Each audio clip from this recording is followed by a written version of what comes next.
The Consumer Price Index will be released later on this morning. What is the prediction or the expectation according to economists?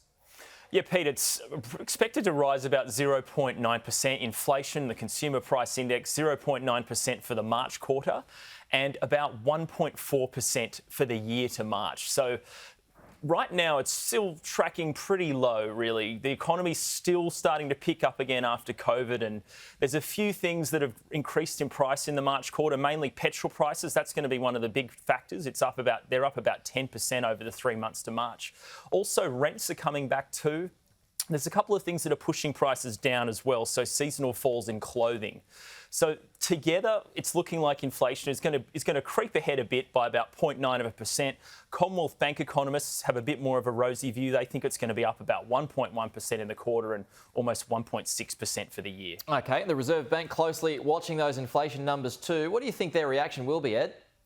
Well, they've constantly said they want inflation between 2% and 3% over the course of a 12-month period. Right now, if it does come in today at about 1.4 to 1.6%, that's clearly fairly low, well below what they're after. So the RBA are going to say, well, what can we do to try and get inflation a little bit higher? And really, it's just continuing what they're doing. Governor Philip Lowe's been keeping the cash rate on hold at record lows for almost a year now. And that's really all the Reserve Bank can do. At the same time, they've said they're not going to raise the cash rate until inflation gets to that 2 to 3% figure, and they think that won't be till 2024. And also, we're starting to hear about skill shortages in the economy. This is actually a really good thing because for inflation to rise, we need wages growth to rise as well. When there's skill shortages, companies need to hire more staff. They need to poach people from other businesses. They need to actually raise their wages. So skill shortages will be good for inflation because wage growth and inflation go hand in hand. If you're a business, you're suddenly paying your employees more money to work for you.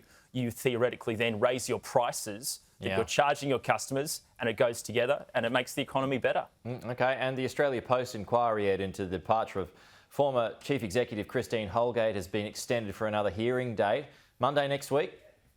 Yeah, the last hearing date was meant to be yesterday, but one of the star witnesses, Tony Nutt, he's the non-executive director of Australia Post, he was scheduled to appear alone for 40 minutes yesterday. He was actually unwell, so he couldn't appear. So he's being brought back on Monday next week for another appearance before the Senate inquiry into the departure of Christine Holgate as the former chief executive of Australia Post. But alongside Tony Nutt will be the chairman of Australia Post, Lucio Di Bartolomeo. He's being brought back again for one more appearance. They'll probably appear separately, one after another, but it's really going to be should, in theory, be the last day of hearings. And then the final report from this inquiry is due on the 17th of May. So the committee won't have much time to wrap things up.